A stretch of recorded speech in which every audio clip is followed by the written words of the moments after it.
Good morning, crafty friends. This is Maria over at She's a Creative Girl. Today I have a flip through for you with my morning coffee. Okay, so this is a book that I made for Big Mouth Scrappers a few years ago, and it was one of those that was just a really big hit, sold out, and I ended up having to make another one, but I wasn't able to make it with the same paper line because the paper line had already been discontinued. But I at least wanted to show y'all what I made, right? Okay, so this is an altered book, and I'm using the paper line called Pinocchio, Adventures of Pinocchio by Ciao. I'm not even sure that it's available anymore. I do think that it has been discontinued like a couple of years ago. Um, I don't even think you can find it. Maybe if you find it, they might have something on Etsy. Sometimes I find some discontinued papers on Etsy. Anyway, but this was a lot of fun. We had it. It was an altered book. Um, it was a lesson that I had done on YouTube for the store.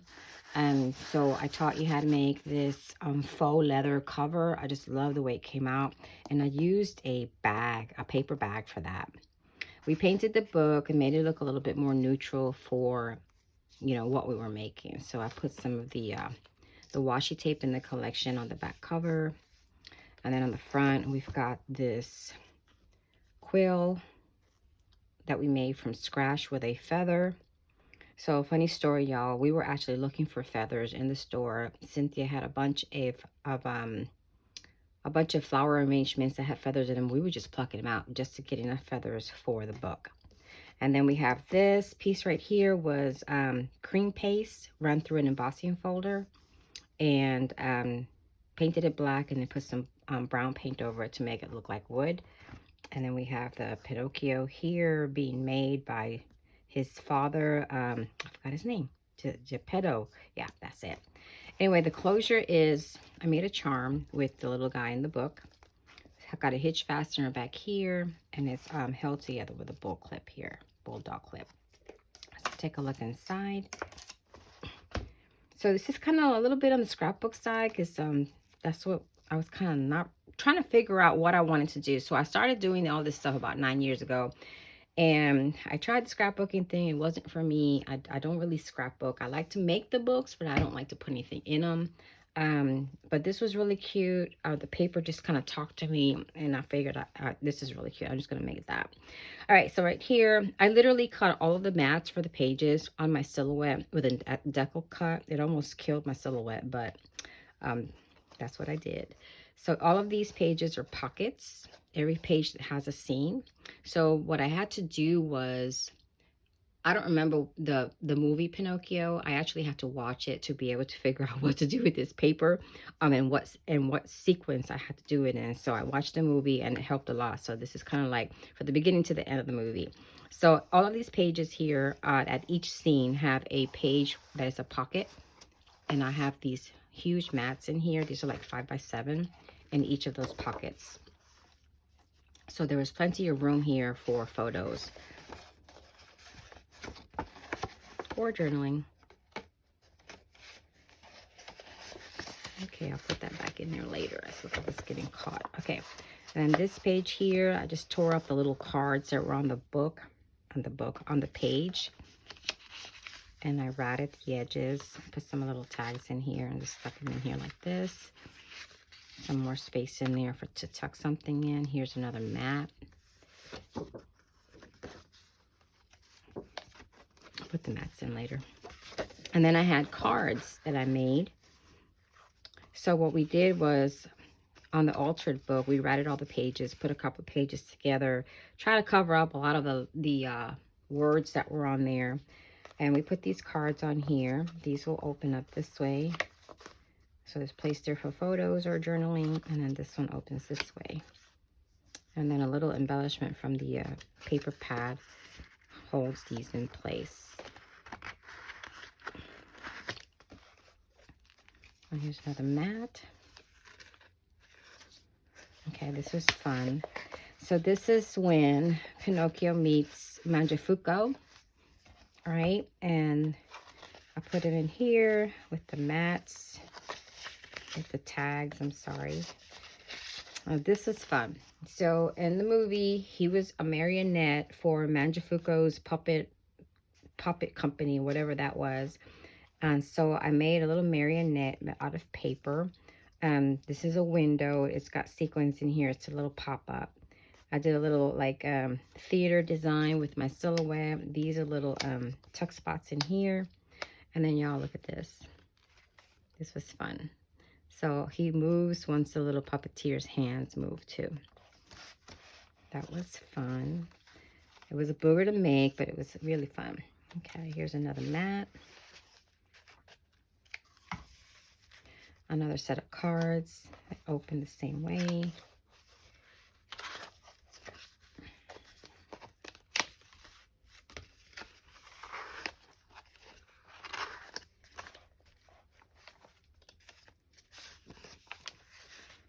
All right, so this is where Pinocchio meets the two, I think that's a fox, right? The two foxes, yeah.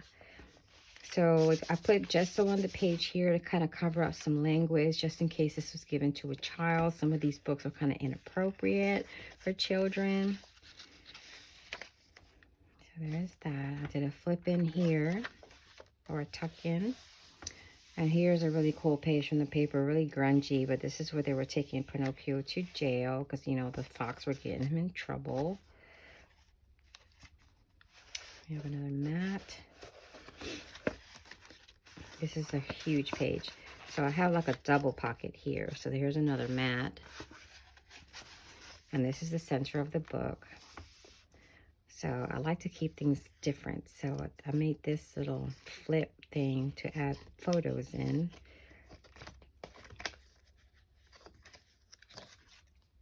And covered it up with the paper from the book. I put gesso over it and distressed it. But yep, you can see I cut all of these on my silhouette to get that grungy look. A decal cut, you know, I don't even do that anymore. I just rat it and tear it. It's funny how we kind of evolve from where we started. I look at this and, you know, I like it.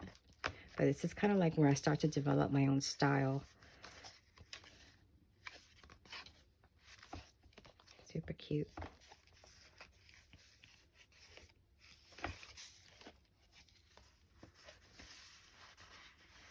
And the card set. And just go down here again.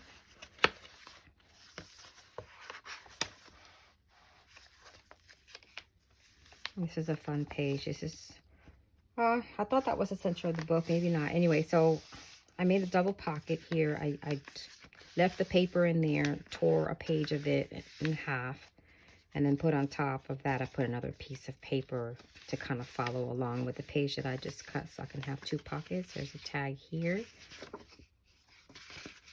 Put some muslin fabric up there. I like for that to kind of peek through the top of the books when I make the books. Here's a bookmark. And then we have another tag from the collection. It's got that little cricket on top. Forgot the name of the cricket. I just forget everything. Here's another pocket.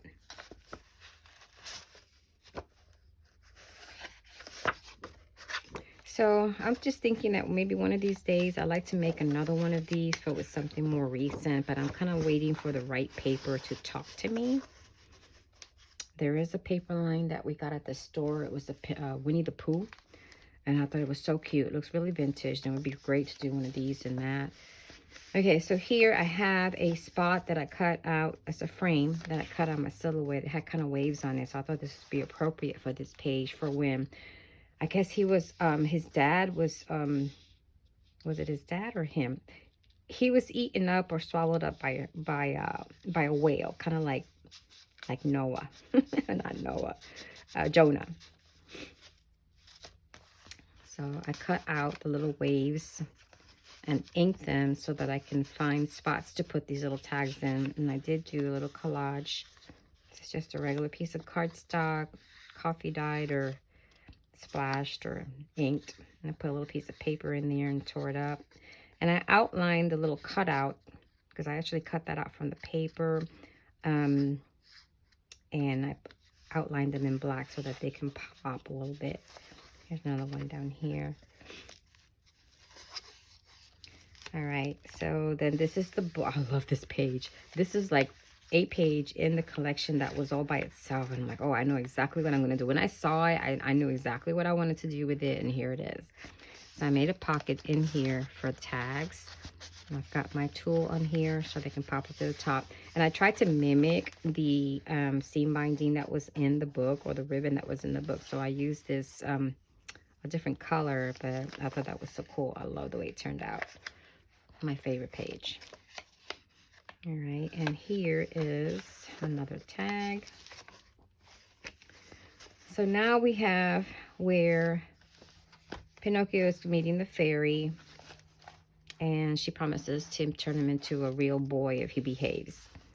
So that was that. I love this paper too. It's had like stitches on it, and I wanted so much to actually go in and do some slow stitching and put those stitches in there. But then this page would be useless because I wouldn't be able to do anything with it except put it in the book.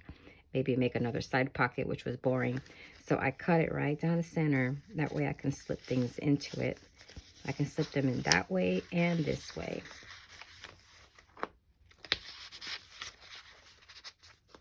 Isn't that cute? All right, so there is that, the little fairy. And then over here, another set of cards that I made. And I took like one of the washi tapes that I have from the extra papers, and I covered up the name of the book. You know how the book's titles are always at the bottom of the page? That way it looked a little bit more, more Pinocchio-ish, right? Okay, so here he's becoming a good boy. He's starting to go to school. And here's the little fairy telling him, you be a good boy. I'm going to turn you into a real boy. And a little tag out of that. And then now he's a good boy. Here's a card. And the concept was you can put a photo of your little boy, your actual little boy, and on this page. So I ended up keeping a lot of papers on this side, about 50 sheets of paper still there, and I cut each page out and glued them all together so that you can have a frame for your own photo in there. And then that was it. Here's the back of it. I hope you enjoyed. As always, if you liked it, please subscribe, share, and turn on that notification bell for my next video. I'm currently really swamped. I'm working on our Christmas in July event at the store where I work, Big Mouth Scrappers in Forney, Texas, and I'm designing a junk journal for the event. So I'm going to be busy working on that, and I'll probably do a walkthrough of that after the event is over. And then I'll try to make some stuff to show y'all something different, because I'm also trying to finish up my my birthday cards that I made last week. I still have a few more of these that I have to make. And also I've got a trip coming up. My mom's 80th birthday is going to be in June. So I'm going to go visit her for a week. And hopefully I will take something with me to video over there, or I may just take some of my coloring and maybe we can do a color along. Okay. I hope you guys have a nice week. Happy crafting.